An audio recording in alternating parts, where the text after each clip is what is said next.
Yes. I went home and I got on my knees. I said, Lord, I'm ready. Wherever you want to take me, I'm ready. And I really recommitted my life. Amen. Again. I said, you just got to do this. I said, you know something, Lord? I give you a promise. Wherever you lead, I will follow. Praise the Lord. And even if it means, I don't know, I didn't even know what I was getting into, I'll be honest, because some of the things I've gone through in the past few years has been really difficult. But I said, you know, the challenges are worth it, because I know that there's a kingdom waiting for me. I know he's gone home to prepare, and I'm ready to go whenever he calls. But the sacrifices, let me tell you something, doing cooking classes in your home ain't easy, and I won't talk about being in New York. Whew, going from church to church, that's worse, but we're not going to go there so quickly.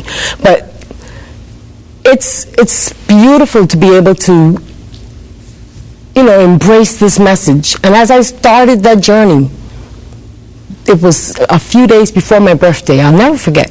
2 days, to be exact. There was a book my husband brought home as an ABC manager in the Bahamas. Counsels on diet and foods. Yes. I said, that lady is too nosy. She's up in my business. I want nothing to do with her books. And so I said, forget it. It was on the shelf for 2 years. I said, that lady is always up in people's business. Don't y'all forget this. So I didn't read it. I just left it there. And he said the lady had given it to him, one of the ladies at the office. She said, your wife would love this book. She's into health. Now, I was always an advocate for health, good health, but I wasn't into that kind of stuff, you know. So I got up off my knees, and I was led by the Holy Spirit to read that book. And a book that was there for 2 years took me 2 days. I could not sleep. I was just eating it up. And here I was just being taught. And it was so beautiful. And everywhere I go, I said, if you don't have that book, get that book. Amen. Of course, we need the Bible, but that book was just, it just confirmed everything that I kind of knew that I should be doing. And it just taught me. It's a wonderful health message. Beautiful. But now, I want to point out, this was 10 years ago. Mm-hmm. First, your brother has died, and that was a wake-up call for you spiritually, because you realized that you'd been a churchgoer all your life, you'd been a worker in the church, but you weren't truly converted. Not at all. So there's this spiritual wake-up, and God has given you a hunger for spiritual things. Yes. But now your aunt, a non-Adventist, goes to an Adventist facility, learns the health message, comes back and shares it with you, and God begins you on the path, because you were unhealthy at 220 pounds. Oh, yes. How tall are you? 5'3", too short for that. Very, very much so. I wish I was as tall as you, but I probably wear it a little better. I'm 6 feet tall, but even at 6 feet, if I was 220 don't pounds, I would really be worried. I'm just showing it again. So the Lord is beginning this work in you. Yes. How long did it take you to lose this weight? About 5 to 6 months. 5 to 6 months. Wow, is that unbelievable? How much did you lose? About 70 pounds. 70 pounds in 5 to 6 months. And I didn't do anything drastic. I just stopped doing. I used to have 1 meal a day. It started in the morning, and it ended when I went to sleep. My mouth never stopped moving. I was chewing all day. I told myself I was just as bad as a cow, grazing in the field all day long. And it's the truth. I'm not kidding you. I'm telling you, that's how I was. I had no discipline. You know, I tell people, the lack of discipline I had in my eating, it displayed in every aspect of my life. I went to the shop and I spent what I didn't have. I spent and spent and spent. And you spend more time doing things that you shouldn't do, watching TV. It was just a lack of discipline. Yes. And you had at least, how many, let's see, your children are how old now? My children are now 15. Celine is 15.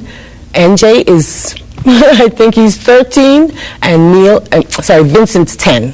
Okay, so you had at least 2 of your children at that time. I had all 3. You had all 3? Yeah, all 3, children. yes. At that point, because Vincent went to Florida with us, I'll never forget. Praise God. So he was a baby.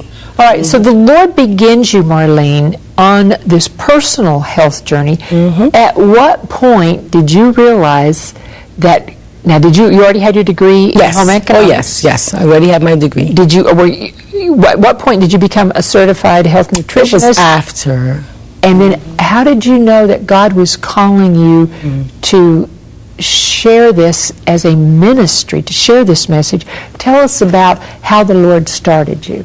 You know, after losing the weight, I went to pick up my daughter from school one day, and a parent came over to me, and she said, I think I recognize you, but the person I knew was really heavy, you know?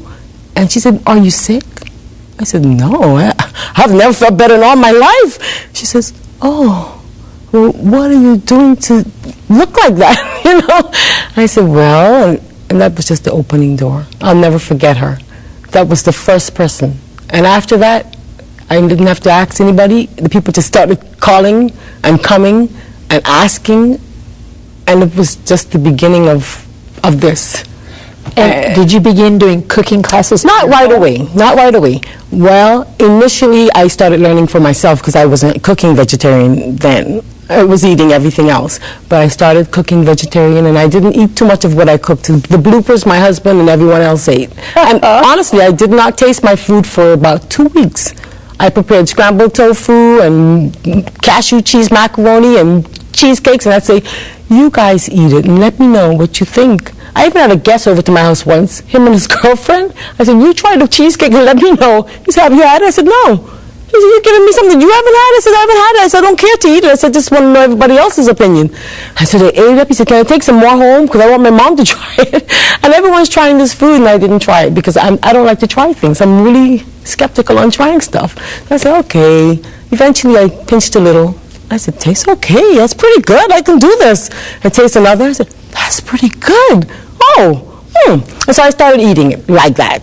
And then after a while, I would visit a vegetarian food store. One of my good friends, she's the health and temperance director for our conference in the Bahamas, Ida May, her and Elvira, a cousin of mine. I go to their store, and I said, could you give me some recipes? Now, I wasn't working, remember. I'd given up my job, and I didn't have anything full-time. I said, I really would love to come to one of your cooking classes, but I don't think I have the money. She says, well, you know something? I'm looking for a helper. Would you like to come and learn? I said, what? Of course. So I went, and I started off as a helper just once a week. And I would help her with the preps. And I learned. And I said, girl, let me tell you what I would love to do. I want to open up a vegetarian cooking school. She says, if you do that, you will help me so much because I don't have time for this cooking school. She's really busy. She has so much going on. She says, I will help you. I will send all of my students to you. I said, really? I said, you will just stop teaching? I mean, I don't want to stop your business. She says, I don't have the time. Praise God. I said, okay. And this is really God's leading because I did not know where I was headed. And so for probably about 3 or 4 cooking classes, I learned. And I shared my testimony in the classes, and she loved it. And the students, we all became one. You know, after a 6-week cooking class, you become friends. And 99% of the students are non-Adventists, so you're really, really happy because here you get an opportunity to share and to witness. And so it was an opening door. Amen. And so at the end of probably about a year after helping Ida, I said, you know, I'm going to really do this. So I started looking all around the Bahamas for a place to have a cooking school. Couldn't find a place. I said, everywhere is so expensive. Why do these people charge so much for places? This is crazy. I said, Lord, if you want me to do this, then you're going to have to find me a place. Every day I passed in my home, I had a huge living room and dining room I never used. Never used. If you came to that, I wish I had a picture of that room before. I have a picture of it after with my students in there. We'll show later on, but I wish I had a picture. You should see. There were just things piled up everywhere. It was just a storage. And my husband says, if you're so anxious, use the living room. I said, no, sir, I don't want people all up in my house. He said, oh, I thought you were really serious about this thing. I said, I am. He said, well, then use the room. I said, but then they'll be up in our house. And they'll be, oh, no. He said, oh, I thought you were serious. He said, now we see who's selfish. I said, oh, dear. Ooh. Okay. So I took a breath, and I said, Lord, I'll take it to you. And I prayed. That next morning I woke up. I said, I'm going to find my friend Ocilia. He said, he needs to clean up this room with me. We went and we picked him up. I said, can you help me? And he was a friend helper. And he came and he said, I could do this in the morning. This would be finished by 12. We cleaned out the room. And it was a huge room. I could fit about 30 people in that room. Wonderful. And I said, this is going to be my classroom. He said, what are you going to teach? I said, cooking classes.